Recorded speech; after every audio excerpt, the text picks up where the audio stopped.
नमस्कार दोस्तों, स्वागत है आपका मेरे चैनल कॉमिक्स लाइफ में। शुरू करते हैं सुरेंद्र मोहन पाठक जी द्वारा लिखा गया विमल सीरीज का एक और मजेदार उपन्यास जमीर का कैदी पार्ट 6। आखिरकार बैंक के सामने की घंटों से चल रही हलचल खत्म हुई। बैंक के ग्राहक, कर्मचारी, तमाशबीन सब धीरे धीरे वहां से रुखसत हो गए। पीछे सिर्फ पुलिस का अमला रह गया या फिर बैंक का डीजीएम खोश रह गया। एसपी ने प्रश्न सूचक नेत्रों से उसकी तरफ देखा। मैं बख्तरबंद गाड़ी की बाबत कोई गुड न्यूज सुनने के लिए रुका हुआ हूँ। घोष साहब, एसपी बोला। वो गुड न्यूज फौरन आती तो आती, अब तो अपनी मर्जी से, अपनी रफ्तार से ही आएगी। वजह यह है कि हेलीकॉप्टर कब का लौट आया है। एरियल सर्विलेंस से कोई नतीजा निकलता तो फौरन निकलता। क्या मतलब हुआ इसका? अब आप बख्तरबंद गाड़ी की तलाश नहीं करेंगे? बराबर करेंगे, अभी भी तलाश जारी है। उसकी बाबत दूर दूर तक हिदायत जारी कर दी गई है। हर डिस्ट्रिक्ट की पुलिस उस गाड़ी की ताक में होगी, लेकिन आपकी उस गाड़ी ने हमारी तलाश के बिना में मिल के रहना है। क्या मतलब? जिन लोगों के पास आपकी करामती गाड़ी के फुल प्रूफ इलेक्ट्रॉनिक कंट्रोल का तोड़ है, उनको गाड़ी खोलकर उसमें से सोना निकाल लेने में क्या देर लगी होगी? ओह, देख लीजिएगा, गाड़ी जब भी मिलेगी किसी वीरान जगह पर लावारिस खड़ी मिलेगी। और सोना? सोने के बारे में अभी कुछ कहना मुमकिन नहीं। कब मुमकिन होगा? जब लुटेरे सोने को कैश में तब्दील करने की कोशिश करेंगे। मिस्टर बेनीवाल के यूरो के नोटों की बाबत और सोने की बाबत हम चौतरफा निर्देश जारी करेंगे। मुझे यकीन है बहुत जल्द हमें कहीं न कहीं से कोई न कोई गुड न्यूज़ हासिल होगी। सोना लुट जाने की खबर मीडिया के पास नहीं पहुंचेगी, फौरन नहीं पहुंचेगी। ऐसा कैसे मुमकिन होगा? आप सहयोग करेंगे, आपका क्लाइंट सहयोग करेगा, तो क्यों नहीं मुमकिन होगा? हम सहयोग क्यों नहीं करेंगे? हम तो अपने माल की रिकवरी के लिए कुछ भी करेंगे। सो देयर, फिर तो अब यहाँ मेरा कोई काम नहीं। मैं भी यही कहने लगा था। डीजीएम ने अनमने भाव में एसपी से हाथ मिलाया और वहां से रुखसत हो गया। 15 मिनट बाद इब्राहिम शेख की तरफ से रेडियो फोन बजा। मोहन बाबू, शेख की आवाज आई। क्या है? क्या सोचा तुमने? तुमने क्या सोचा? सवाल मैंने किया है। मैंने क्या सोचना है? मैं तो तुम्हें एक नेक मशवरा ही दे सकता हूँ। क्या? अपने करार पर खरे उतर कर दिखाओ। स्टीमर को कैसाना पहुंचाओ और अपनी बाकी की रकम खरी करो। 4 लाख? और क्या? जो कि तुम हमारे कैसाना पहुंचते ही यूं चुपचाप मुझे अदा कर दोगे, जैसे यहाँ अभी पीछे कुछ हुआ ही नहीं था। हाँ, क्यों नहीं? मुझे तुम्हारी बात पर एतबार नहीं। हमारे किनारे पर जाकर लगते ही तुम बदला उतारने पर उतर आओगे। मेरा ऐसा कोई इरादा नहीं। हो भी तो क्या है? क्या मतलब? मैं स्टीमर को घुमा रहा हूँ और इसको वापस वहीं ले जा रहा हूँ जहाँ से इसे लाया था। क्या फायदा होगा? ट्रक में चोरी का माल है, माल समेत ट्रक चोरी का है। वापस सुनामपुर पहुंचने पर मुझे ट्रक की मिल्कियत की बाबत भी मालूम हो जाएगा और इसके साथ क्या हादसा गुजरा था ये भी मालूम हो जाएगा। फिर क्या होगा? तुम्हें मालूम है क्या होगा? नहीं मालूम तो सुन लो। चोरी की माल की बरामदी कराने वाले को माल की कीमत के 10% के बराबर की रकम का इनाम मिलता है। 50 करोड़ का 10% 5 करोड़ होता है। जिस चोरी में तुम खुद शरीक हो उसका तुम्हें इनाम मिलेगा, बराबर मिलेगा। अहम मसला माल की बरामदी होगा, बाकी कहानी मैं सेट कर लूंगा। सोच लो इस बाबत। मैं तुम्हें वक्त देता हूँ सोचने के लिए। लाइन कट गई। ट्रक में फिर मंत्रणा शुरू हुई। अब हमारे पास एक ही रास्ता है, आखिरकार जगमोहन बोला। क्या? चौधरी बोला। मैं सीढ़ियों की तरफ लपकता हूँ, तुम मुझे कवर करके रखना। पागल हुए हो? डेक पर खुले में कदम रखते ही मारे जाओगे। तुम्हारी गोलियों की बौछार मुझे कवर देगी।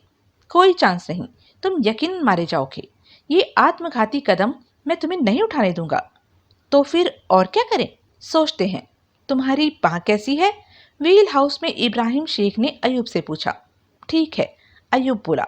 सिर्फ चमड़ी कटी है, खून बहना बंद हो गया है। दुखती है लेकिन चलेगा। शुक्र है। तुम्हारा वाकई सुनामपुर लौटने का इरादा है? नहीं, हम 2 जने कैसाना तक का बाकी रास्ता ही काट लें तो गनीमत समझो। तुम्हारी इंजन रूम में हाजिरी जरूरी है। यहाँ मुझे अकेले को व्हील संभालना होगा। फिर मैंने उन्हें सोचने का वक्त दिया था। उम्मीद है उन्होंने हमारे लिए मुफीद कुछ सोचा होगा। मैं फिर बात करता हूँ। उसने रेडियो फोन खड़खड़ाया। मोहन बाबू, वो फोन में बोला, क्या सोचा तुमने? तुम्हारा ब्लफ नहीं चलने वाला। तुम सिर्फ 2 जने बाकी हो। 3। बकवास। 3 हो तो जैसे 2 साए दिखाई देते हैं वैसे तीसरा क्यों नहीं दिखाई देता? तुम्हारी निगाह का कसूर है। तीसरे से बात कराओ। मैं जरूरी नहीं समझता तो पड़े भोगते रहो कि तुम 3 जने हो।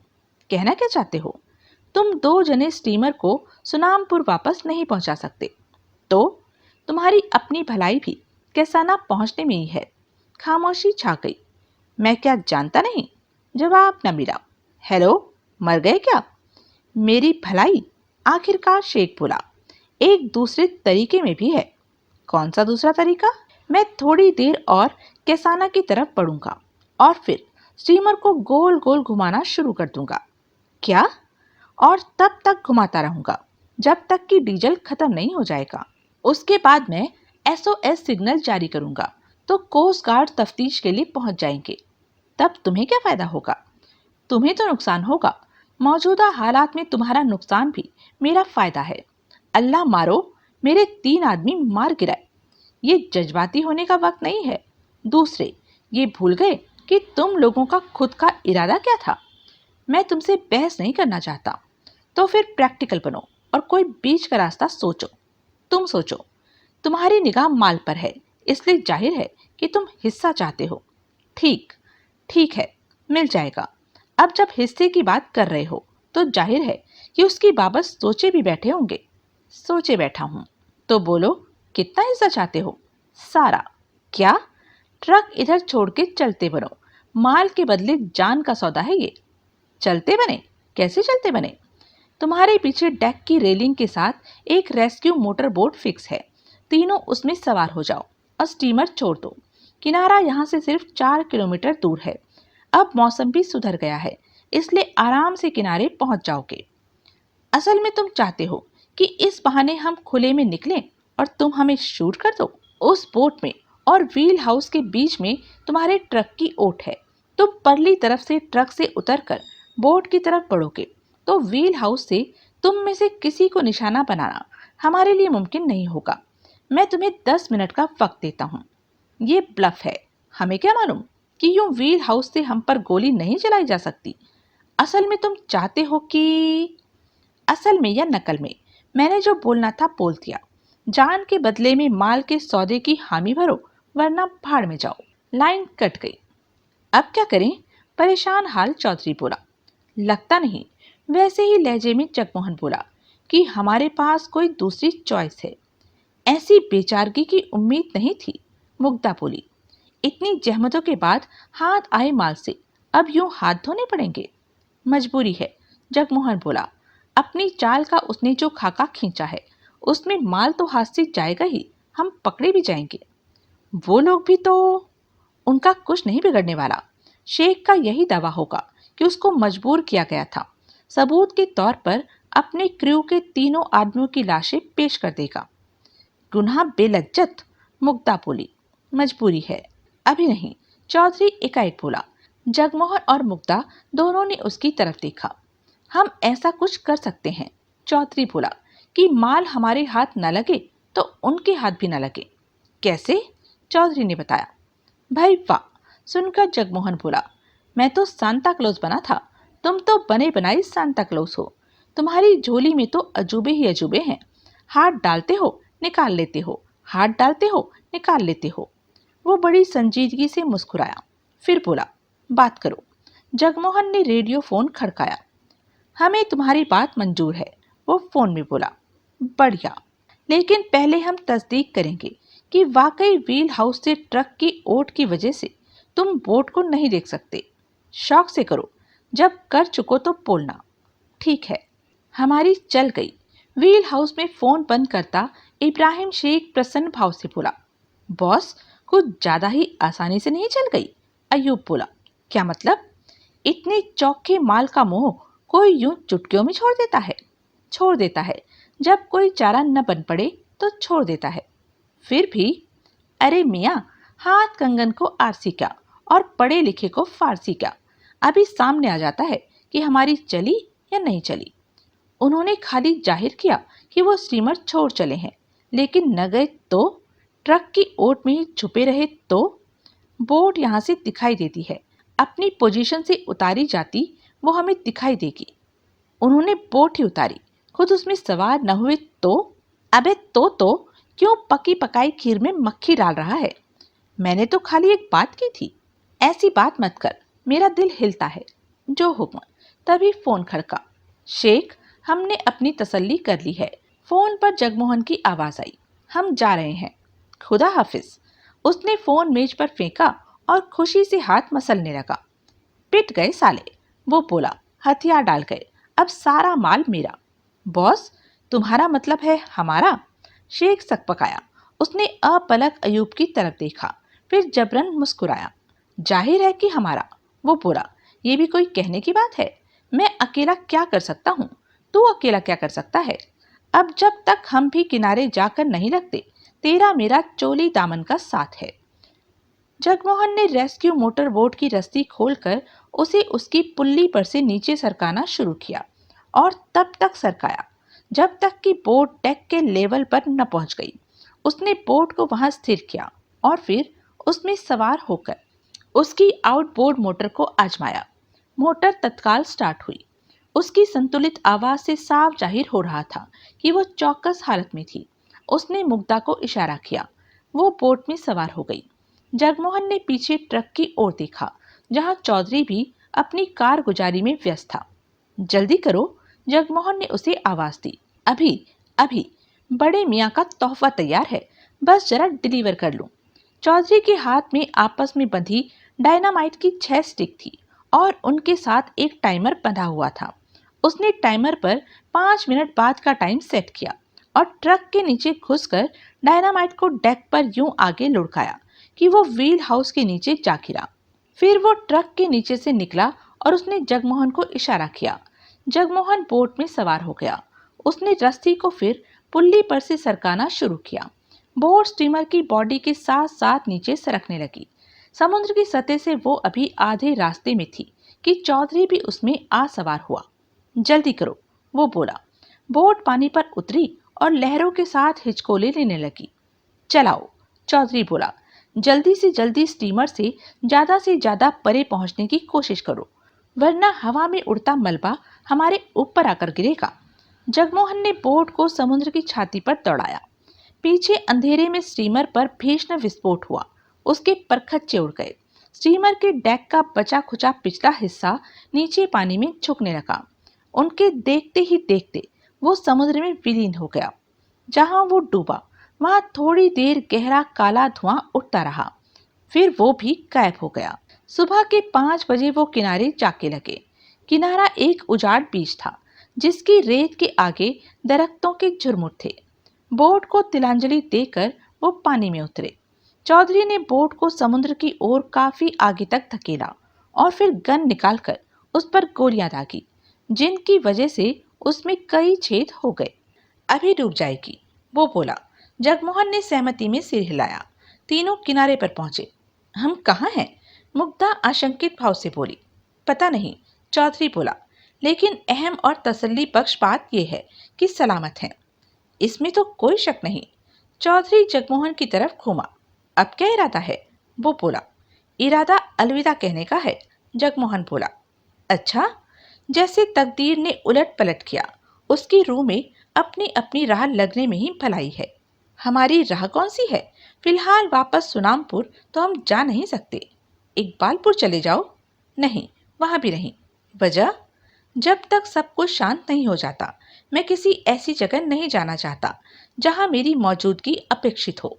ओह, हम तुम्हारे साथ रह सकते हैं? नहीं। वजह? मेरी कुछ अपनी प्रॉब्लम है, ऐसी जो कि जानलेवा साबित हो सकती हैं। उसके लिए भी जो कि मेरे साथ होगा। ओह, चौधरी एक क्षण चुप रहा और फिर बोला।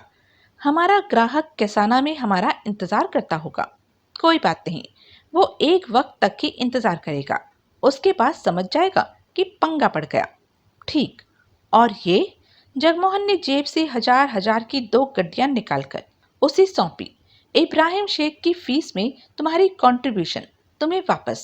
चौधरी ने खामोशी से नोट ले लिए। जगमोहन ने दोनों से हाथ मिलाया और उनसे पहले वहां से रुखसत हो गया, नाकामी का बोझ अपने दिल पर महसूस करता हुआ। उसने ठीक ही कहा था कि इतिहास अपने आप को जरूर दोहराता था। इस बार भी एन वैसा ही हुआ था जैसा कि 2.5 साल पहले सिडनी फोस्टर के अपहरण के मामले में हुआ था। सब कुछ ठीक ठीक हो चुकने के बाद सब कुछ गलत हो गया था और उसके साथ उसकी 2.5 साल की मुतवातर कामयाबियों की चेन भी टूट गई थी। रेत और दरख्तों के झुरमुटों के आगे एक सड़क थी जो कि कोई हाईवे जान पड़ता था। दोनों ठिठके। आसपास कहीं आबादी जरूर होगी। चौधरी बोला, तुम यहीं ठहरो, मैं पता करता हूँ। अंकल अभी रुकिए, मुग्धा गंभीरता से बोली। क्या बात है? क्या वाकई पता नहीं लगाया जा सकता कि स्टीमर कहाँ डूबा था? कैसे लगाया जा सकता है? हमें तो उसके डूबने की दिशा तक का ज्ञान नहीं। होना तो चाहिए। कैसे? मोहन बाबू ने आपको सांता क्लॉज कहा। सांता क्लॉज अपनी झोले की एक आइटम भूल गया जान पड़ता है। कौन सी? मास्टर नेविगेटर, जिसे आप सुनामपुर से रवाना होने से पहले ही हमारे पूरे समुद्री सफर के लिए प्रोग्राम कर लेने वाले थे। जो खूबियां आपने उस उपकरण की गिनाई थी, उन्हें अगर मैं भूल नहीं गई हूँ तो मेरे ख्याल से तो आप जब चाहें समुद्र में एन उस जगह पर पहुंच सकते हैं जहां की स्टीमर डूबा था। चौधरी कुछ क्षण खामोश रहा और फिर बोला, मैं कुछ नहीं भूला हूँ। और अच्छा हुआ तूने मास्टर नेविगेटर का जिक्र मोहन बाबू के सामने न किया। मतलब अब हमें उसकी जरूरत नहीं। जी, जब उसने खुद ही फैसला कर लिया कि हमारी अपनी अपनी राह लगने में भलाई थी, आइंदा साथ बने रहने की जरूरत को नकार गया और अलविदा बोल गया, तो अब हमारा उसका क्या वास्ता? वो सब उसने मौजूदा हालात की रूह में किया। अगर उसे मालूम होता कि आपके पास उस जगह का पता लगा लेने का जरिया था जहां की स्टीमर डूबा था, तो तब वो भला ऐसा क्यों कहता? अब जो हो गया सो हो गया। ये तो धोखा है। क्या बकती है? वो गैजेट मास्टर नेविगेटर है तो सही आपके पास। है। उसने जेब में हाथ डालकर डिजिटल डायरी के साइज से जरा बड़ा एक उपकरण निकाला। ये देखो, ये इतना सा आला इतनी बड़ी जानकारी देगा? हैरान कर देने जितनी एक्यूरेसी से देगा। एन कील ठोक कर बताएगा कि स्टीमर कहाँ डूबा था। कब बताएगा? जब पूछेंगे। कब पूछेंगे? जब मामला ठंडा पड़ जाएगा। आप ऐसा कब तक होने की उम्मीद करते हैं? 3 महीने तक। एहतियात के तौर पर 1 महीने का इंतजार और। वक्त की जरूरत हमें एक और वजह से भी है। हमें फिर किसी इब्राहिम शेख जैसे दगाबाज शख्स से माथा न फोड़ना पड़े। इस वास्ते इस अरसे में इस काम के लिए हमें साधन जुटाने होंगे, ताकि जब हम सोना समुद्र से निकाल लें तो फिर कोई भांजी ना मार जाए। नेविगेशन और गोताखोरी के अपने साधन जुटाने में तो बहुत ज्यादा पैसा खर्च होगा, लेकिन जितना हमारे पास है उससे ज्यादा नहीं होगा। स्टीमर किराए पर मिलता है, गोताखोरी का साजो सामान सेकंड हैंड मिलता है, और इतने अरसे में गोताखोर तुम बन सकती हो, मैं बन सकता हूँ, हम दोनों बन सकते हैं। कैसे?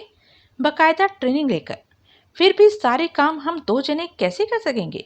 स्टीमर को हैंडल करना अपने आप में बड़ा काम है और किसी एक आदमी का काम भी नहीं। कैसे होगा? गोताखोरी में समुद्र में सोना लोकेट हो जाने के बाद वो ऊपर स्टीमर में कैसे पहुंचेगा?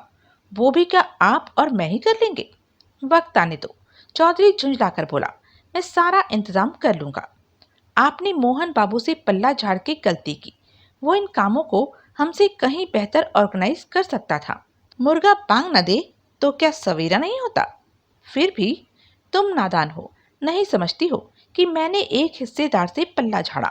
अब माल जब सिर्फ मेरी पहुंच में है तो हिस्सेदारी का क्या मतलब? ठीक है, आप कहते हैं तो मैं कहता हूँ। मुग्धा ने एक गहरी सांस ली। अब क्या हुआ? चौधरी अप्रसन्न भाव से बोला। मुझे एक कहावत याद आ गई। मुग्धा बोली। कहावत? कौन सी कहावत? आधी छोड़ पूरी को धाए, आधी मिली न पूरी पाए। क्या अनाप शनाप बोल रही है? बैंक में इतना पैसा था, सब हमारे कब्जे में था। उसी से सब्र कर लेते तो भी मालामाल होते। सोने के सामने वो पैसा कुछ भी नहीं था। दूसरे तो फिक्र न कर, बैंक से हासिल हुई एक मोटी रकम मेरे कब्जे में है। अच्छा, कैसे? है किसी तरह से। हमारे आइंदा अभियान में वो भी हमारे बहुत काम आएगी। अब हम जाएंगे कहाँ? राजनगर। वहाँ कपूर रोड के इलाके में एक फ्लैट मैंने पहले से ठीक किया हुआ है। वो हर तरह से फर्निश्ड फ्लैट है। वहाँ हमें कोई दिक्कत नहीं होगी। आप भी कमाल के हैं अंकल। अब चल, तू भी साथ ही चल। राजनगर पहुंचने का कोई जरिया हम इकट्ठे तलाश करते हैं। मुग्धा ने सहमति में सिर हिलाया। फिर दोनों पेड़ों की ओट छोड़कर आगे सड़क की ओर चल दिए। चाचा भतीजी निगाह से ओझल हो गए तो जगमोहन उस पेड़ की ओट से बाहर निकला, जिसके पीछे खड़ा वो उन दोनों का वार्तालाप सुन रहा था। वाह भाई चाचा चौधरी, वो प्रशंसात्मक स्वर में बोला। जवाब नहीं तेरा भी, लेकिन मैं भी देखता हूँ कैसे तू पूरा माल खुद हजम करता है। फिर वो उनसे विपरीत दिशा में आगे बढ़ चला। शुक्रवार 25 दिसंबर, मुंबई राजनगर। 10 बजे के करीब इरफान पवन डांगली को साथ लेकर राजा साहब के ऑफिस में पहुंचा। होटल में राजा साहब के वजूद को स्थापित रखने के लिए विमल को सुबह के 2-2.5 घंटे राजा साहब का बहुरूप धारण करके ऑफिस में जरूर बैठना पड़ता था। उसके बाद जैसी जरूरत होती थी वो राजा साहब का सेक्रेटरी कॉल बन जाता था या कॉल का सेक्रेटरी विमल बन जाता था। मैरी क्रिसमस सर, पवन डांगले अदब से बोला। क्रिसमस तो मैरी हमें कबूल है, विमल विनोदपूर्ण स्वर में बोला। और वो तुम्हें भी हो, लेकिन हम अंग्रेज थोड़ी हैं। हमें तो गुरु पूरब की बधाई देना और इरफान को ईद मुबारक बोलना। नो? Yes sir. विश करने ही आए या? खास बात है, जवाब इरफान ने दिया। क्या? इसके पास एक स्टोरी है। बाप, सुनोगे तो तबीयत फड़क जाएगी। फड़काओ भाई। डांगले ने पिछली रात का किस्सा बयान किया और 10 लाख रुपए के नोट पेश किए। कमाल है। वो खामोश हुआ तो विमल मंत्रमुग्ध स्वर में बोला, उसकी ऐसी मजाल हुई? नवा आदमी है, इरफान बोला। कोई उसे पहचानता नहीं। नाम क्या बोला? नहीं बोला, डांगले बोला। पूछना था? वो बार बार यूं अपने को दफेदार का आदमी बता रहा था, जैसे कि वो ही उसका नाम हो। साफ जाहिर हो रहा था कि पूछने पर नाम बताने वाला नहीं था। बताता तो गलत बताता। जाने क्यों दिया? क्योंकि रोक के रखने का कोई फायदा नहीं था। क्यों फायदा नहीं था? उससे हम दफेदार का पता निकलवा सकते थे। वो तो अभी भी निकलवा सकते हैं। दोपहर को वो मेरे को डोमेस्टिक एयरपोर्ट के अराइवल लाउंज में मिलने वाला है, जहाँ की वो मुझे 50% एडवांस 2.5 करोड़ माइनस ये 10 लाख देने आने वाला है। और कल सुबह फिश वगैरह की डिलीवरी के लिए भी वो ही आएगा। वो क्यों भला? बाकी की रकम देना होगा ना? वो तब देगा। सेटल ये हुआ है कि वो बाकी का पैसा काम हो जाने के बाद देगा। और काम ये है कि फिश के क्रेट भीतर पहुंच जाए और कोई उन्हें खोलने की कोशिश न करे।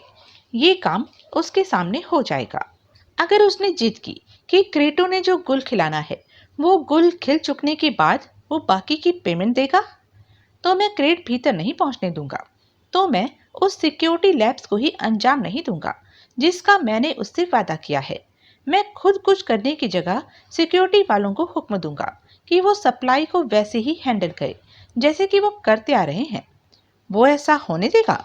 जिसके 2.5 करोड़ रुपए इन्वेस्ट हुए होंगे, वो ऐसा होने देगा? नहीं होने देगा तो क्या करेगा? उस घड़ी उसकी हैसियत शर्तें लगाने वाली नहीं होगी, इरफान बोला। उस घड़ी वो डांगले का मोहताज होगा। मेरे को पक्की हुज्जत की कोई नौबत आने से पहले ही वो बाकी की रकम डांगले को सौंप देगा। कैसे? जेब से निकाल के? अरे नहीं बाप, सप्लाई के जो इतने क्रेट वो लाएगा उन्हीं में से एक में रोकड़ा होगा। हम क्या करेंगे? उसे थाम लेंगे? बोलेंगे ना बाप, ये बहुत बड़ी फीस है। बहुत बड़ी फीस बहुत बड़ी काम की होती है। अभी तेरे को नहीं मालूम बहुत बड़ा काम कौन सा होगा? मालूम तो है। क्या? ये होटल उड़ाना। बरोबर। बिना यहाँ ठहरे मेहमानों की परवाह किए, जिनके साथ औरतें और बच्चे भी हैं। तभी तो राजा साहब पर थू थू होगी। बाप, इधर तो सेफ है। यूं तो अलग थलग पड़ गया तो उनका काम आसान हो जाएगा। हम ऐसा नहीं होने देंगे। अब नहीं होने देंगे ना। हमारा ये जवान गुमराह हो जाता, रोकड़े की चमक इसे अंधा बना देती, तो होने में कसर भी क्या रह गई थी? 5 करोड़ रुपया बहुत बड़ी रकम होती है। उसको नजरअंदाज करके, उसके लालच के हवाले न होकर अपना जो ऊंचा अखलाक और आला किरदार डांगले तुमने पेश किया है, उसकी तारीफ अल्फाज से नहीं हो सकती। हम ता जिंदगी तुम्हारे मशकूर रहेंगे। वो बच्चे तुम्हारे मशकूर होंगे जो यतीम होने से बच गए। वो औरतें तुम्हारी मशकूर होंगी जो विधवा होने से बच गई। वो मर्द तुम्हारे मशकूर होंगे जो अपने सगे वालों का मरा मुंह देखने से बच गए। वो किशोरियां तुम्हारी मशकूर होंगी जिन्होंने अभी सुहाग का जोड़ा पहनना है। वो किशोर तुम्हारे मशकूर होंगे जिन्होंने कोई कालजयी किताब लिखनी है, कोई अमर गीत गाना है, किसी ताजमहल जैसे अजूबे को तामीर देना है। डांगले, पिछली रात तुम अपने ईमान से डिग गए होते तो यकीनन कल इस शहर को 93 से भी बड़ी तबाही का नजारा करना पड़ता। सर, मेरे मन ने मुझे जो करने के लिए प्रेरित किया वो मैंने किया। ऐसा निर्मल मन साधुजनों का होता है। मन के ऐसे फैसले विद्वजन करते हैं। धरती फाटे मेघ मिले, कपड़ा फाटे डोर, तन फाटे को औषधि, मन फाटे नहीं ठौर। डांगले खामोश रहा। तुम्हारी बातों से अब एक बात तो साबित हो गई कि हमारा सिक्योरिटी चीफ मारवाड़े इसलिए हमें ढूंढे नहीं मिल रहा क्योंकि वो दुश्मनों के कब्जे में है। जो पट्टी उन्होंने तुम्हें पढ़ाई, जरूर वो पहले मारवाड़े को पढ़ाने की कोशिश कर चुके हैं और कोशिश में नाकाम रहने की वजह से ही उनकी तवज्जो तुम्हारी तरफ गई। उस शख्स का ये कहना कि मारवाड़े आजाद है, हवा की माफिक आजाद है, उसे कोई थाम नहीं सकता, इस बात की तरफ साफ इशारा है कि हमें अब जब देखने को मिलेगा मारवाड़े का मरा मोही देखने को मिलेगा। सर, उसने साफ बोला था मारवाड़े साहब लौट के नहीं आने वाले थे। उनकी वापसी नामुमकिन थी। एग्जैक्टली। और इसी वजह से वो मेरी कल्पना यहाँ के नए सिक्योरिटी चीफ के तौर पर कर रहा था। लिहाजा जो पुड़िया मारवाड़े पर कारगर न हुई वो तुम्हारे पर आजमा रहा था। जी हाँ, कल जब उन्हें मालूम होगा कि उनका मिशन, नापाक मिशन फेल हो गया था तो उनका कहर तुम पर टूटेगा। मेरे को भी ऐसा ही अंदेशा है। शादीशुदा हो? था। दुधमुहा बच्चा छोड़कर बीवी मर गई। अभी 2.5 साल का है। मेरी माँ के पास नागपुर में है। मुंबई में अकेले रहते हो? जी हाँ। कहाँ? सायन में। तुम कुछ दिन होटल में रहोगे और कुछ दिन होटल से बाहर जहाँ जाओगे सिक्योरिटी गार्ड्स के साथ जाओगे। Yes sir. और कुछ? जी नहीं। वो उठ खड़ा हुआ। उसने इरफान की तरफ देखा। तुम चलो। इरफान बोला, मैं आता हूँ। उसने सहमति में सिर हिलाया। राजा साहब का अभिवादन किया और वहां से रुखसत होने लगा तो एकाएक विमल ने उसे टोका। 1 सेकंड रुको। वो बोला, यस सर। ये नोट उठाओ। जी? हम तुम्हें कोई इनाम देकर तुम्हारे सत्कर्म की महिमा कम नहीं करना चाहते। ये नहीं जाहिर करना चाहते कि हिसाब बराबर हो गया, खास तौर से उस रकम से जिस पर हमारा कोई दावा नहीं। फिर भी हमें इस वक्त इसका कोई अधिकारी जान पड़ रहा है तो वो तुम ही हो। सर? उठाओ। लेकिन सर, दैट्स एन ऑर्डर। झिझकते हुए उसने नोट उठाए, विमल का फिर अभिवादन किया और वहां से चला गया। 2 बातें बोलने का है बाप। पीछे इरफान बोला, कौन सी? एक तो ये, जल्दी ही ये 5 स्टार डीलक्स होटल मुसाफिर खाना बन जाएगा। वो तो ये है ही। खैराती मुसाफिर खाना बन जाएगा, या बड़ी हद ये कह ले कि यहाँ के स्टाफ और उसके कुनबों का, तेरे मुरीदों का हॉस्टल बन जाएगा। क्या बकता है? अभी कल मारवाड़े के कुनबे को इधर आने को बोला, आज इसको वैसीज बोला। वजह तेरे को नहीं मालूम? पहले उस ठग विमल गुप्ता को और उसकी बाई को होटल में रहने को बोला। वो शख्स पहली बार मुंबई आया, खास हमें ढूंढता आया, हमें 6 करोड़ रुपए देने आया। हम उसे इतनी भी कर्टसी नहीं दिखा सकते थे। तू मालिक है, जो मर्जी कर। लेकिन मैं पहले भी बोला, फिर बोलता है, जब से तू मलाड वाले आश्रम में होकर आया है, जज्बाती बातें करता है, लेक्चर देता है, नसीहत देता है, शेर पढ़ता है, दोहे बोलता है, गुरुवाणी सुनाता है, भूल जाता है कि किस रास्ते पर चल रहा है और कहाँ तू पहुंचना चाहता है। दूसरी बात बोल। तुका तेरा मुरीद था, तू तुका का मुरीद था। कहते हैं एक किस्म के लोगों में एक दूसरे की खसलत, खासूसियात आकर रहती है। मैं तुझे? विमल उपहासपूर्ण स्वर में बोला, तुका लगने लगा हूं? मुकम्मल तौर से तो नहीं, लेकिन कुछ हरकतें तो तुका की जिंदगी के आखिरी दिनों की हरकतों जैसी बराबर करता है। लेकिन तुका तो उम्र दराज शख्स था, सठिया गया था। अपनी टूटी टांग की पेचीदगियों की वजह से उसे अपना अगला कदम अपने बनाने वाले की देहरी पर दिखाई देता था। इसलिए उस पर फैयाजी का जुनून सवार था। दोनों हाथों से पैसा लुटाता था। बाप, तेरी का प्रॉब्लम है? तेरा तो टांग नहीं टूटेला, तू बूढ़ा भी नहीं, तू सठियाया भी नहीं हुआ, तेरी क्या प्रॉब्लम है? ये सब तो इसलिए कह रहा है क्योंकि मैंने डांगले को 10 लाख रुपए दे दिए। और किस लिए कह रहा हूं? वो रकम हमारी थी, उसकी थी। वो अपनी कहानी से रकम का जिक्र गोल कर जाता तो क्या होता? उसका रकम गोल करने का इरादा होता तो कहानी भी गोल करता। फिर तो उसके मन के फैसले की कसीदे न पड़ रहा होता। कहानी भी गोल करता तो जो कहर यहां बरपता कुछ ना होता। मैं क्या साला नबीना है? शोहाब क्या आंख और अकल दोनों से नबीना है? क्या कहना चाहता है? मारवाड़े के गायब होते ही हम सब स्टोरी समझ गए थे और ये भी समझ गए थे कि दुश्मनों का अगला निशाना मारवाड़े के अंडर में चलने वाला पवन टांगले था। साला करके तो दिखाता ऐसी कोई हरकत जो अल्लाह मारा दफेदार उससे करवाना चाहता था। 10 आंखें हैं मेरी, शोहाब की तो 20 होंगी। बाप, जैसी खूनी जंग हम भाई की मौत के बाद भी अभी लड़ रहे हैं, उसमें बेगानों से ज्यादा अपनों पर शक करना पड़ता है। तो बैठा भजता रह सकता है, न कोई बैरी न ही बेगाना जिसे रोज अपने ही खून से नहाना पड़ता हो। उसके लिए सब हैं, सब बेगाने हैं।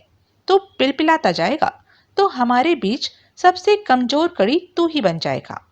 और ये क्या कोई तेरे को बाहर से बताने आएगा कि मजबूत वार कमजोर कड़ी पर पड़ता है?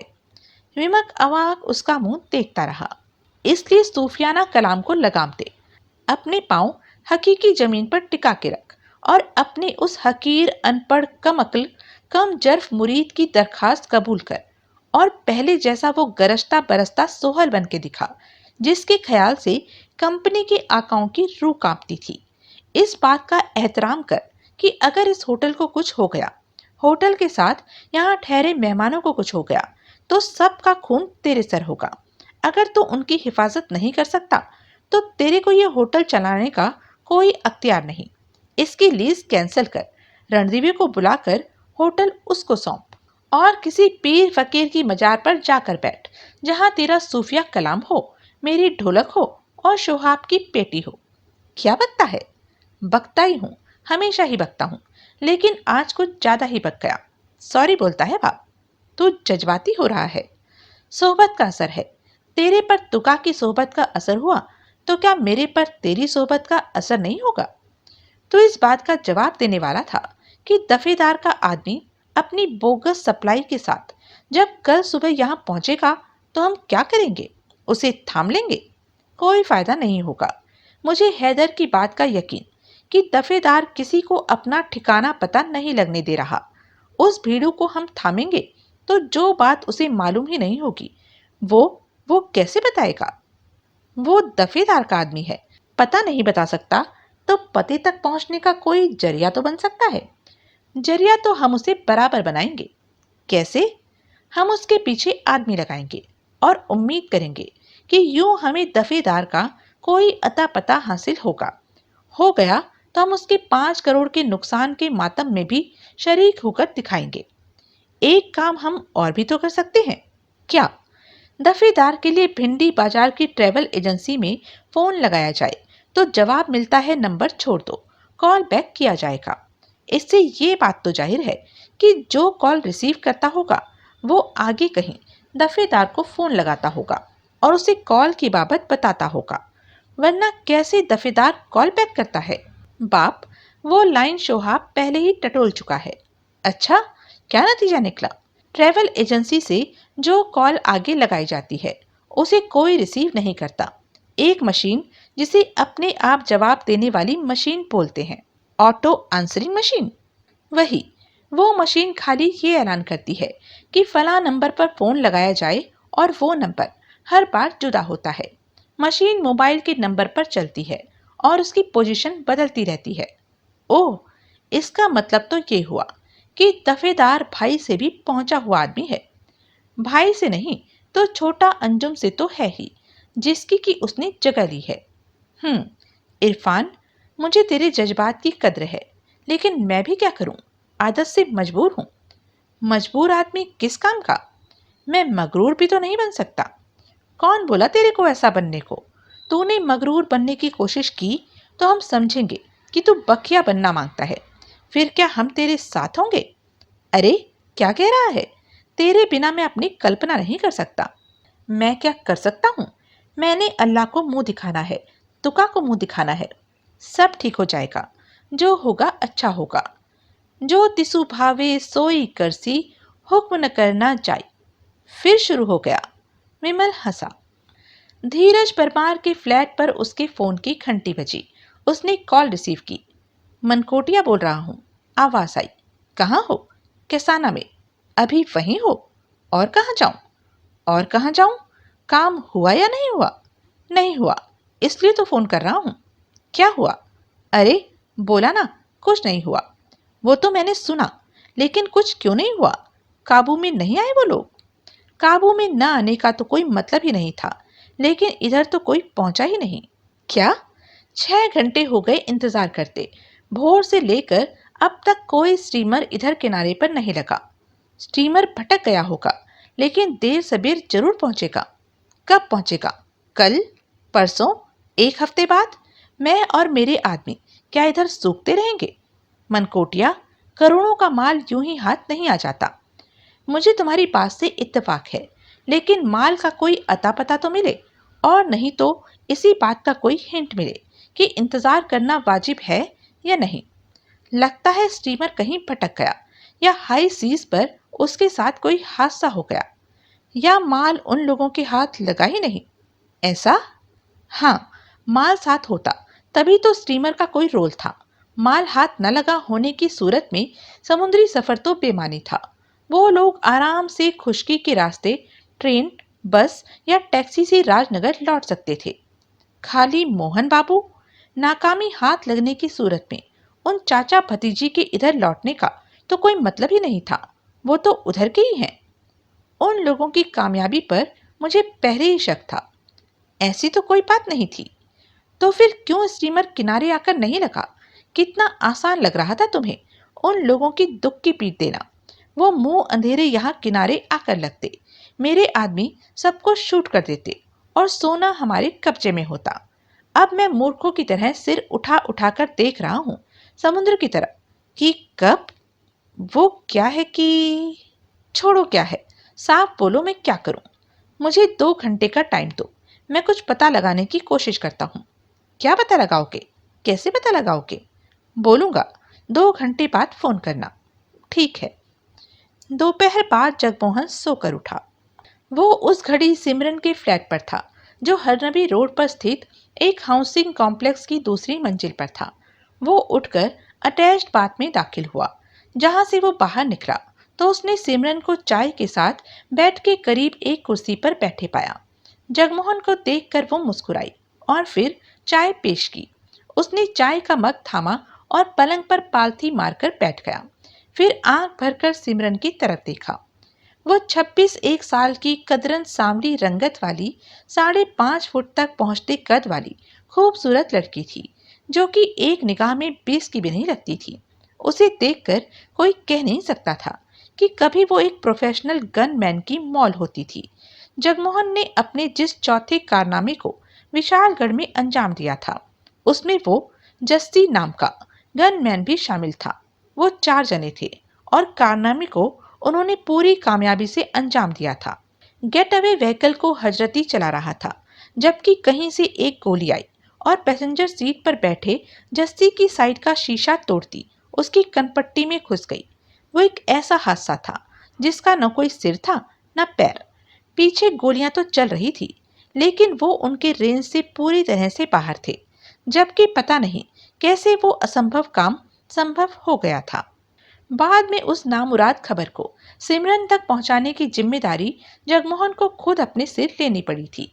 उसी फ्लैट में जिसमें कि वो उस घड़ी मौजूद था, उसने जब सिमरन को वो खबर सुनाई थी तो एक बार की तो उसे लगा था कि वो वहीं उसके सामने गिरकर मर जाने वाली थी। जगमोहन के लिए वो नया तजुर्बा था। मरने वाला उस लड़की का कुछ नहीं लगता था। फिर भी उसकी मौत की खबर सुनकर उसका वो हाल हुआ था। कोई सगे वाला होता तो पता नहीं क्या होता। उसी क्षण उसने सिमरन पर अपना दावा लगाने का निश्चय कर लिया था। वो सिमरन की गम की घड़ियों में उसका हमदर्द बना था और उसके अपने मातम के दौर से उबरने के बाद उसका साथी बना था और अब आइंदा दिनों में जीवन साथी बनने का तमन्नाई था। तीसरी बार चाय बनाई, वो बोली, अरे मुझे जगाया होता। दिल न माना, तुम तो घोड़े बेचकर सोए हुए थे। सारी रात बहुत मुसीबत और मशक्कत में गुजरी थी ना। काम हुआ? हुआ, बराबर हुआ। बधाई, लेकिन नहीं हुआ। क्या मतलब? मक्खी पड़ गई। अरे कैसे? मोटे तौर पर उसने पिछली रात का वाकया बयान किया। ओह, वो खामोश हुआ तो सिमरन बोली, अब क्या करोगे? क्या करूंगा? कर पाओगे कुछ? तभी फोन की घंटी बजी। सिमरन ने हाथ बढ़ाकर फोन उठाया। हेलो, वो बोली, परमार बोल रहा हूँ। दूसरी तरफ से आवाज आई, रॉन्ग नंबर। वो वहां है? हाँ, बोला ना, रॉन्ग नंबर। उसने रिसीवर वापस क्रेडल पर रख दिया। जगमोहन ने भवें उठाकर उसकी तरफ देखा। बहुत गलत कॉल आती है, सिमरन बोली। मैं क्या कह रही थी? हाँ, पूछ रही थी, कर पाओगे कुछ?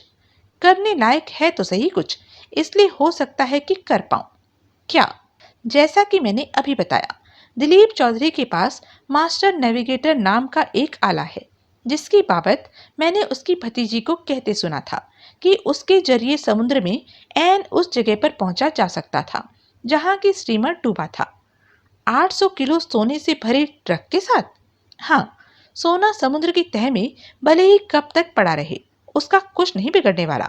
और वो जहां पड़ा है उसका वहीं पड़ा रहना इसलिए निश्चित है कि उसके साथ बख्तरबंद गाड़ी का और 300 फुट लंबे स्टीमर का भार शामिल है।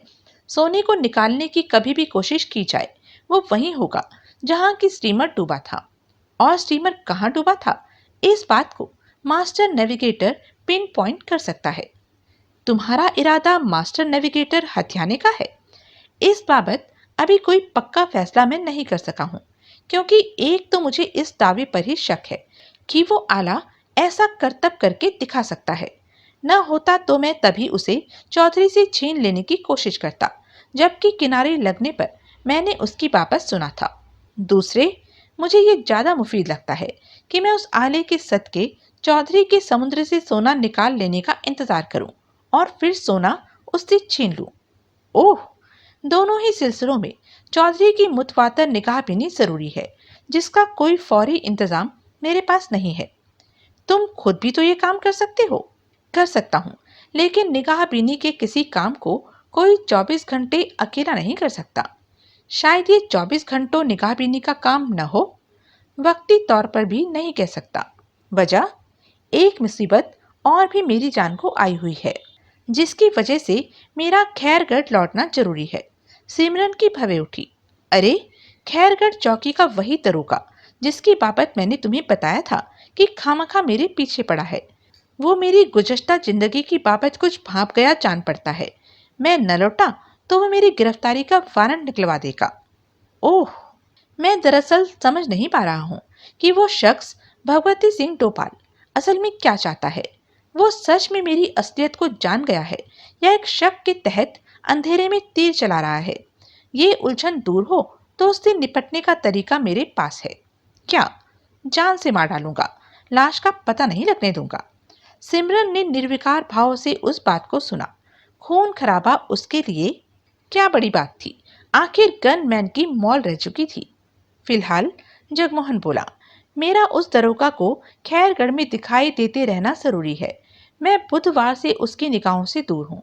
अब और दूर रहना उसके सब्र का इम्तहान लेना होगा, इसलिए आज मेरा खैरगढ़ लौटना जरूरी है। कल? क्या कल? कल जाना। क्यों? क्योंकि मैं ऐसा कह रही हूँ। कोई खास बात है? समझो तो खास ही है, न समझो तो कुछ नहीं। जगमोहन ने अपलक उसे देखा। वो बड़े चिताकर्षक भाव से मुस्कुराई। मैं 8 बजे की गाड़ी से चला जाऊंगा। जगमोहन बोला। जाके क्या करोगे? सो जाओगे? हाँ, यानी कि सोने के लिए जाओगे। तो कल सुबह चले जाना, 10 बजे तक खैरगढ़ पहुंच भी जाओगे। लेकिन अगर आज रात तुम मुझे अकेली छोड़ के गए तो मैं समझूंगी तुम्हें मेरे से कोई मोहब्बत नहीं। ठीक है, मैं कल सुबह जाऊंगा। अब खुश? हाँ, बहुत। शनिवार का कल का दिन खैरगढ़ में गुजार कर इतवार को दोपहर तक या उससे पहले ही मैं फिर यहाँ आ जाऊंगा। बढ़िया। लेकिन सवाल यह है कि इतने में ही चौधरी और उसकी भतीजी कूपर रोड से कहीं खिसक गए तो क्या होगा? अभी वो कूपर रोड पर है? हाँ, मैंने चौधरी को साफ ऐसा बोलते सुना था कि वहां की अलकतारा नाम की इमारत में उसने एक फर्निश्ड फ्लैट ठीक किया हुआ है। तुम्हारे लौटने तक वहां की निगरानी मैं कर सकती हूँ। नहीं नहीं, ये तुम्हारे करने लायक काम नहीं। वहां एकाएक कोई पेचीदगी पैदा हो गई तो तुम खुद उसे हैंडल कर नहीं सकोगी और मैं खैरगढ़ से पलक झपकते पहुंच नहीं सकूंगा। धीरज परमार के बारे में क्या कहते हो? वो ये काम कर सकता है, करा भी सकता है। कोई दूसरा जरिया न सूझा तो उसी का आसरा होगा। कब तक न सूझा? सोमवार तक इंतजार करने का इरादा है। उतने में चौधरी और उसकी भतीजी खिसक गए तो? मुझे उम्मीद नहीं। उनका इतनी जल्दी खिसक जाने का इरादा होता तो उन्होंने राजनगर में रहने के लिए फ्लैट का जुगाड़ न किया होता। यानी कि इस मामले में इमरजेंसी कोई नहीं है। दिखाई तो नहीं देती। ठीक, अभी एक आस उम्मीद और भी है। वो क्या? कोई 1 महीना पहले मैंने एक शख्स को चिट्ठी लिखी थी जिससे मुझे बहुत उम्मीदें थी, बहुत किस्म की उम्मीदें थी। उसकी तरफ से कोई जवाब न मिलने से मुझे बहुत मायूसी हुई है। लेकिन पता नहीं क्या बात है, उम्मीद अभी भी पूरी तरह से नहीं टूटी है। शायद चिट्ठी उसे मिली ना हो, फिर लिख दो। ना मिली होने की सूरत में फिर लिखने में कोई हर्ज नहीं, लेकिन चिट्ठी मिली होने की सूरत में हर्ज है। क्या पता उसने मेरी अपील जैसी चिट्ठी को जानबूझ के नजरअंदाज कर दिया हो। अपील जैसी? जब से खैरगढ़ चौकी का दरोगा डोभाल मेरे पीछे पड़ा है, पता नहीं क्यों मुझे परलोक दिखाई देने लग गया है। क्या कह रहे हो? हर घड़ी एक ही वहशी ख्याल सताता है कि मेरी चल चल होने वाली है। उस दरोगा की वजह से जिसको कहते हो कि जान से मार डालोगे, लाश का पता नहीं लगने दोगे। ठीक कहता हूँ, फिर भी लगता है कि मेरे साथ कोई अनहोनी होने वाली है। खामखा। इसी वजह से जज्बाती होकर मैंने चिट्ठी उसको नहीं, उसके जमीर को लिखी, जिसका कि मैंने उसे कैदी बताया।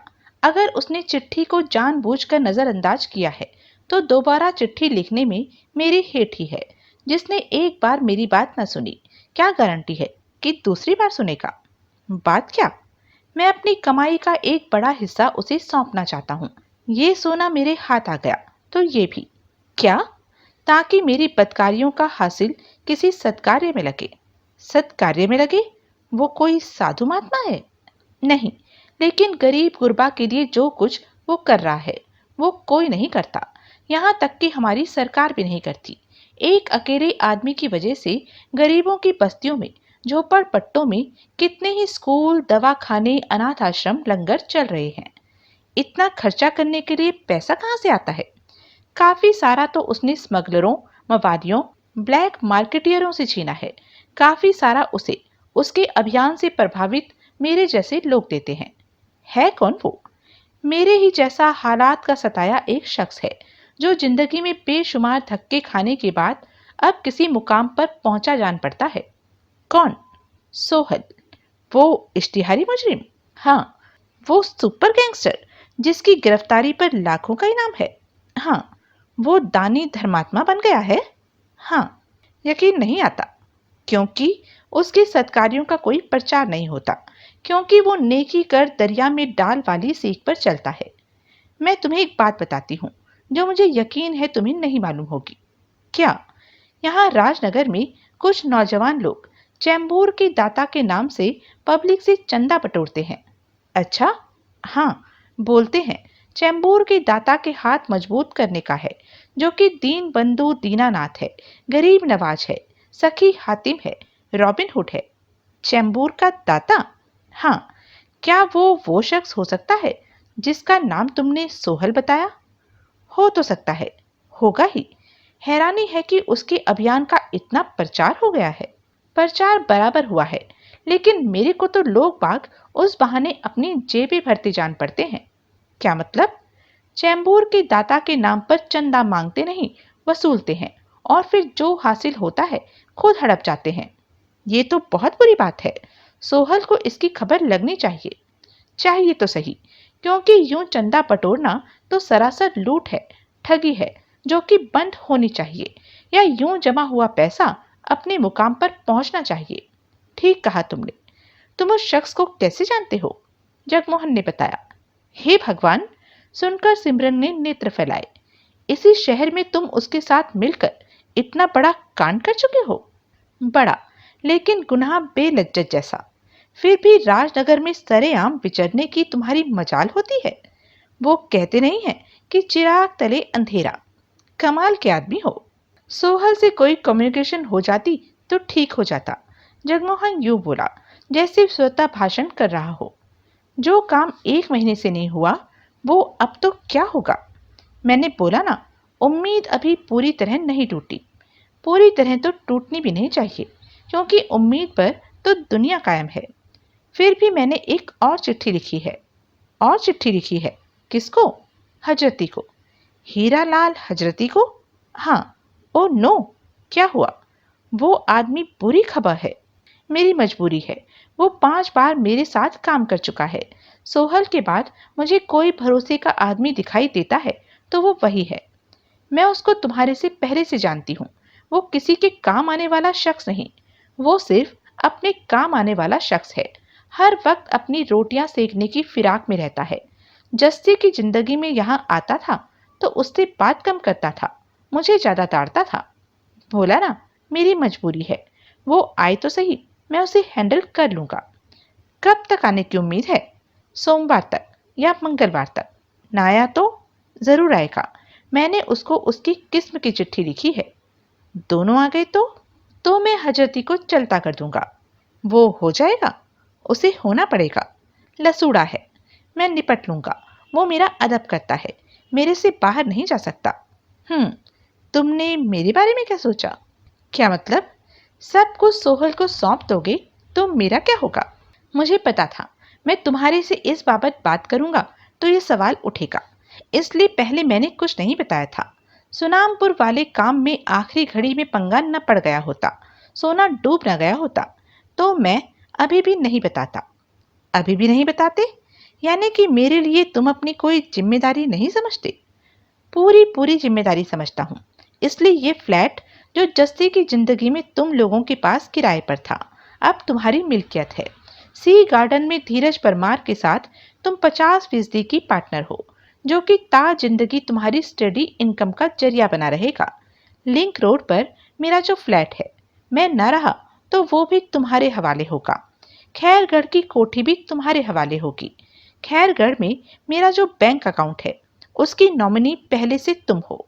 50 लाख रुपया हार्ड कैश में तुम्हारे हवाले है। अभी भी तुम्हारा पूछना बनता है कि तुम्हारा क्या होगा? उसका सिर स्वयमेव इनकार में हिला। और तुम्हें क्या चाहिए? मग परे रखो, बोलती हूँ। जगमोहन ने खाली मग साइड टेबल पर रखा। सिमरन कुर्सी पर से उठी। उसने उसकी छाती पर हाथ रखकर उसे पीछे को धक्का दिया और फिर उस पर ढेर हो गई। जो मुझे चाहिए, उसके कान की लौ चुभलाती वो फुसफुसाई, वो मैं खुद वसूल लूंगी। मुझे कोई एतराज नहीं। जवान, जो कुछ है निकाल दो। जवान दस्यु सुंदरी के कब्जे में है। सुंदरी को जो चाहिए खुद निकाल ले। हुक्म नहीं मानोगे तो ऐसा ही होगा। बेशक हो। कुछ क्षण खामोशी रही। तुम्हें परलोक दिखाई देता था? वो फुसफुसाई। हाँ, गलत दिखाई देता था। ऐसा? अब त्रिलोक दिखाई देगा। तैयार हो जाओ। जो हुक्म। इरफान अंधेरी पहुंचा। अवधूत अपने गैरेज की वर्कशॉप में अपनी ऑफिस टेबल के पीछे मौजूद था। सलाम बोलता है बाप, इरफान बोला। अवधूत ने सिर उठाकर उसकी तरफ देखा। मैं इरफान, मालूम। बैठ। शुक्रिया। तू का जिंदा था तो मेरी उससे अक्सर मुलाकात होती थी, तेरे से भी। अब तो बहुत दिनों बाद तेरी सूरत देखी। इत्तेफाक की बात है। अभी कैसे आया? इधर से गुजर रहा था, सोचा सलाम बोलता चलूं। वो तो बोल दिया। और क्या बोलना मांगता है? इधर बोलना ठीक होगा? ठीक होगा। मिस्त्री लोग फासले पर हैं और अपने अपने काम में बिजी हैं। सुना है दफेदार तेरा जुए का अड्डा फोड़ दिया। किससे सुना है? किसी से पूछो बाप, सब यही बोलता है, अपनी बिरादरी में कोई बात छुपती है। मैं ये भी सुना कि अड्डा फिर खड़ा कर लिया, मंगल को फोड़ा, जुम्मे राती को चालू था। तेरे को इन बातों से क्या लेना देना है ना? जालिम नाहक जुल्म करे तो मजलूम से हमदर्दी तो होती है ना? अभी हमदर्दी जताने आया है या मेरी दुश्वारी का मजा लेने आया है? मेरे जख्मों पर नमक छिड़कने आया है? तौबा बाप, कैसी बातें करता है तो तुका का दोस्त, मेरा तो ऐसा सोचना भी कुफ्र। अवधूत खामोश रहा। दफेदार की फीस भरी, उसका हिस्सा मुकर्रर किया। भाई का इसलिए किया क्योंकि मैं दरिया में रह के मगर से बैर नहीं कर सकता। एक ही तो मगर नहीं है दरिया में, मेरे पीछे एक ही मगर है। भाई अब इस दुनिया में नहीं है। दफेदार कहता है दुबई में बैठा गर्दन में लगी गोली के जख्म से शफा पाता है। उसको गोली मारने वाला कहता है कि वो जहन्नुम में बैठा शैतान से हाथ मिलाता है। वो जहन्नुम से मुझे फोन नहीं लगा सकता। क्या बोला?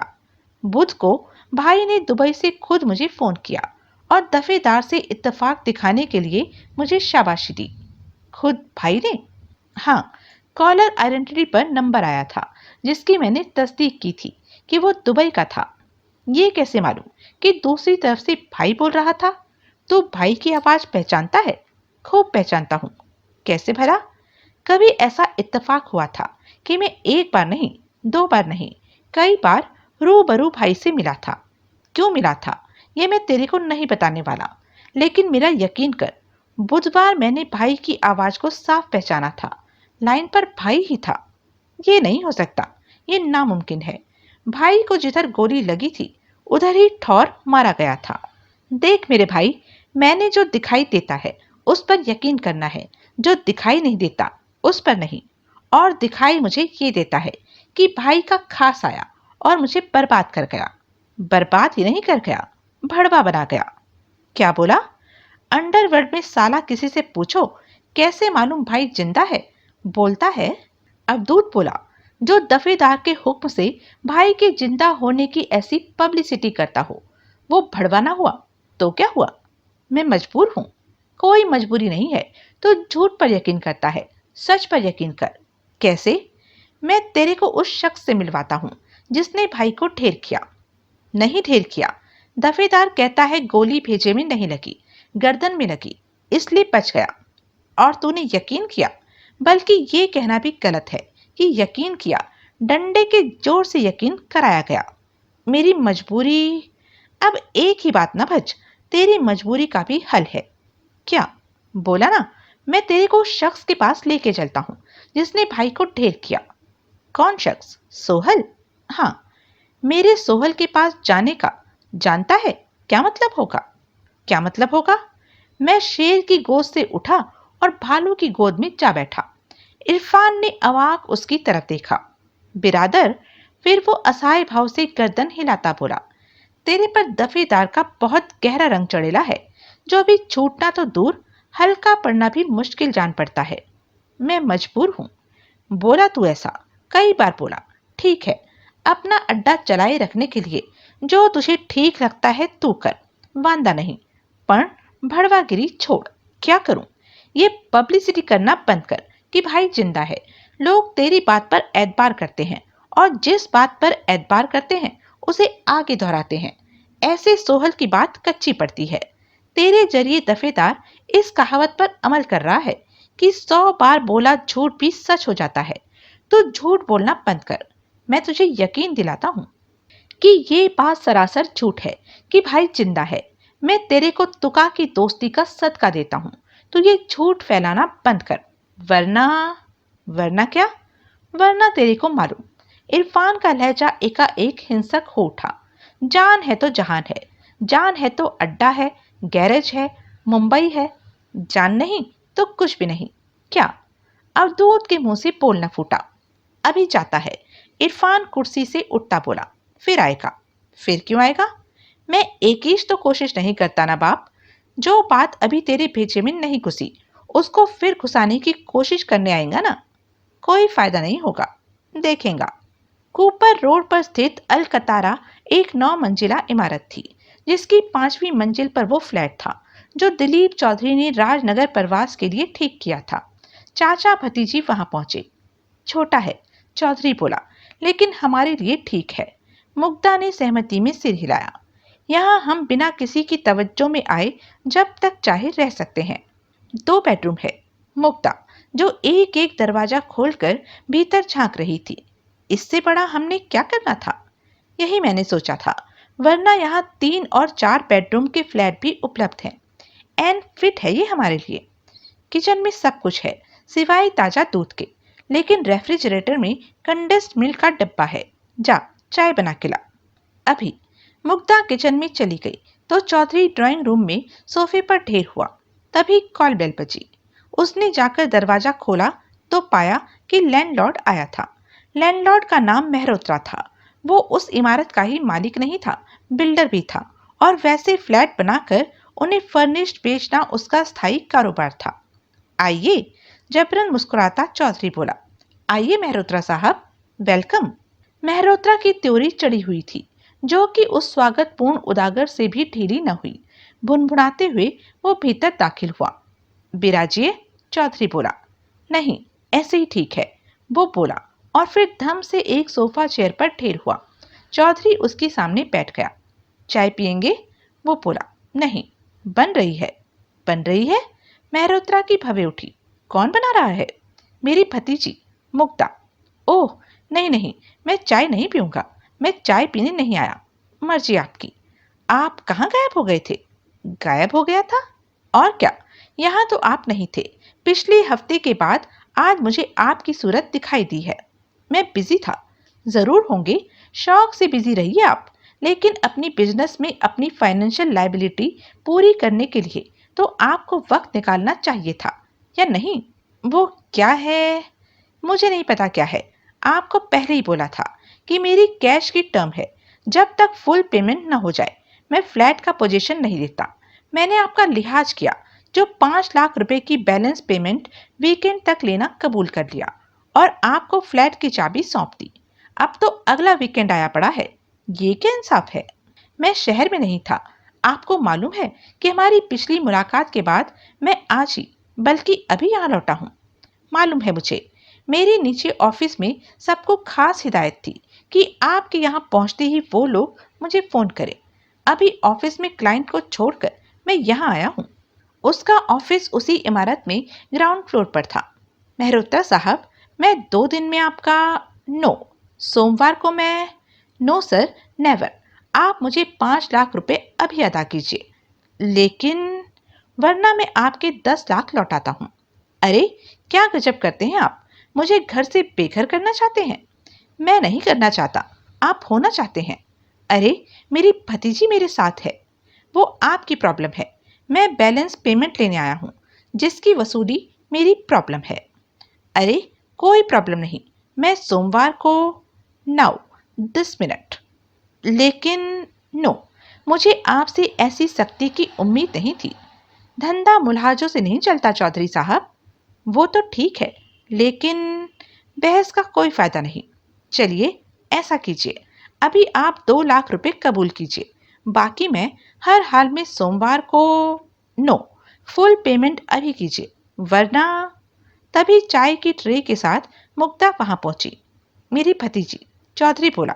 आप चाय तो पीजिए, पेमेंट कीजिए, पी लूंगा। अरे जनाब, जहां इतना लिहाज किया वहां सिर्फ 3 लाख का सोमवार तक, और वो ही तो गलती की। बिजनेस में मैंने कभी अपने किसी सगे वाले का लिहाज नहीं किया। पता नहीं आपका क्यों किया। अब सबक लिया मैंने, कोई लिहाज नहीं। मिस्टर चौधरी, पेमेंट के बिना आप यहाँ नहीं रह सकते, एंड दैट्स फाइनल। ये भी फाइनल कि आप चाय नहीं पीएंगे? हाँ, चाय बेडरूम में लेके जा, चौधरी मुग्धा से बोला। मैं आता हूँ। सहमति में सिर हिलाती मुग्धा वहां से चली गई। अपने पीछे उसने दरवाजा बंद कर लिया। मैं पीछे चौधरी बोला। पेमेंट आपको यूरो में दूं तो कोई ऐतराज? यूरो में? मेहरोत्रा बोला। हाँ। आपके पास यूरो कहाँ से आए? जहन्नुम से आए। तब चौधरी भड़का। जो पूछा है उसका जवाब दीजिए। आप रुपए में पेमेंट कीजिए। करता हूँ, टाइम दो, ताकि मैं यूरो को रुपयों में तब्दील करवा सकूं। कल आना। नहीं नहीं, पेमेंट तो मैं लेके जाऊंगा अभी। अभी पेमेंट यूरो में ही हो सकती है। ठीक है, यूरो का भाव 53-54 के बीच में है, इस लिहाज से 50 से नीचे है। मैं क्या जानता नहीं? गलत जानते हैं। तो 50 से जरा ऊपर होगा। आपकी खामाख्याली है। होगी। 10,000 यूरो देते हैं तो मैं आपकी खातिर आपकी बात कबूल कर सकता हूँ। लेकिन अब छोड़िए लेकिन वेकिन, ऐसे पेमेंट लेने में मेरे लिए तो जहमत ही है। मजबूरी में ही तो कबूल कर रहा हूँ आपकी बात। अब जो फैसला करना है जल्दी कीजिए। ठीक है, आपकी जिद है तो मेरी जिद है।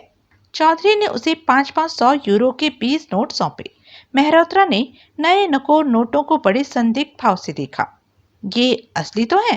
फिर बोला, मैं उस धंधे में नहीं हूँ। चौधरी गुस्से से बोला, मेरे पास नकली कहाँ से आएंगे? ठीक, बहरहाल शुक्रिया। रसीद ऑफिस से ले लीजिएगा, दे के जाइएगा, वैसे ही मुस्तैदी से जैसी से वसूली के लिए आए। ठीक है जनाब, दे के जाऊंगा। मन ही मन खुश होता मेहरोत्रा वहां से रुखसत हुआ। उसे मालूम था यूरो का भाव 52-40 चल रहा था, लिहाजा उसने 24,000 रुपये फालतू झटक लिए थे। 5 लाख पर 10 दिन का ब्याज 24,000 रुपये। बढ़िया। सिमरन ने एक पीसीओ से धीरज परमार को फोन लगाया। बहाने से फ्लैट से बाहर निकली हूँ, वो जल्दी से बोली। क्या बात थी? क्यों फोन लगाया? वो वहां क्या कर रहा है? परमार ने पूछा। फालतू बातों में वक्त जाया मत करो, तुम्हें मालूम है क्या कर रहा है। आज रात वो यहीं रहेगा, कल खैर कर जाएगा, परसों फिर लौट आएगा। खाली हाथ आया? हाँ। क्या हुआ? स्टीमर डूब गया। माल हाथ लगा? लगा, लेकिन स्टीमर के साथ डूब गया। कहाँ? समुद्र में। समुद्र में कहाँ? फोन पर कथा करने का टाइम नहीं है। बाकी 2 जने कहाँ गए? कूपर रोड पर अलकतारा करके एक मल्टी स्टोरी बिल्डिंग है। चाचा भतीजी उसके एक फ्लैट में है। चाचा के कब्जे में मास्टर नेविगेटर करके एक आला है, जो एन कील ठोक के बता सकता है कि स्टीमर समुद्र में कहाँ डूबा। आई बात समझ में? हाँ, ये तो 50 करोड़ की बात है, गोली की तरह समझ में आई। रख रही हूँ। जीती रह पट्टी। चौधरी बेडरूम में पहुंचा। चाय तो ठंडी हो गई, मुग्धा बोली। चौधरी ने दोनों भरे हुए कपों पर निगाह डाली। अरे, वो बोला, तू तो पी लेती। सोचा आप भी आ जाएंगे। वो बोली, अभी आ जाएंगे इसलिए न पी। जा गरम कर ला। नहीं बनाऊंगी। वो लैंडलॉर्ड था? हाँ। पैसे का झगड़ा कर रहा था? हाँ। 15 का फ्लैट है, 10 दिए थे, 5 पिछले इतवार तक देने का वादा किया था, जो कि झूठा वादा था, क्योंकि मुझे मालूम था नहीं दे सकता था। तो वादा क्यों किया? क्योंकि आज हमारे पास पैसा ही पैसा होना था। तब मैंने सपने में भी नहीं सोचा था कि हाथ आकर सोना हाथ से निकल जाएगा। सुनामपुर में हम नाकाम रहे होते, सोना हमारे हाथ ही न आया होता, तो हमें इस फ्लैट की जरूरत ही न होती। तो मैं खुशी से लैंडलॉर्ड की 10 लाख रुपए लौटाने की पेशकश कबूल कर लेता। ओह, 2 लाख रुपए भी हमारे पास इसलिए हैं क्योंकि इब्राहिम शेख की नीयत बद हो गई, वरना ये रकम उसके पास होती। वो तो है, लैंडलॉर्ड का पैसा न देना होता तो सोमवार रात ट्रेन में गुजारने की जगह हमने यहाँ गुजारी होती। वो जैसे अभी आधमका, वैसे सोमवार रात आधमकता। हाँ। इतनी रात को भी? हाँ, यहीं के एक फ्लैट में तो रहता है। ओह, वो एक क्षण ठिठकी और फिर बोली, वो सच में हमें यहाँ से बाहर कर देता? मिजाज तो ऐसा ही दिखा रहा था। तो हम कहाँ जाते? फिलहाल तो किसी होटल में ही जाते, आगे की आगे सोचते। अंकल, आपने मोहन बाबू से न बिगाड़ी होती तो हमारे लिए आगे की जो सोचता वो सोचता। याद नहीं, सोमवार को कैसे उसने हमारी रात गुजारी का इंतजाम सी गार्डन में ही करने की पेशकश की थी। खैरगढ़ अपने घर भी हमें साथ लेकर चलने को तैयार था। तब था, आज तो साफ न बोल दिया था, क्योंकि उसकी कुछ अपनी प्रॉब्लम थी। उसने हमें खैरगढ़ साथ ले जाने से न बोला था। वो हमारा राजनगर में भी कोई इंतजाम कर सकता था, जैसा कि सोमवार को सी गार्डन में करने को बोला था। छोड़ वो किस्सा, अभी यूरो ने लाज रखी जो खामखा आपके हाथ लग गई। हाँ, अब जा चाय का कुछ कर। मुग्धा ने ट्रे उठाई और वहां से चली गई। तो यह थी अब तक की कहानी। आगे की कहानी जानने के लिए बने रहें मेरे साथ। और हाँ, मेरे चैनल को लाइक, शेयर और सब्सक्राइब करना ना भूलें। और कमेंट करके ज़रूर बताएं कि यह वीडियो आपको कैसा लगा। धन्यवाद।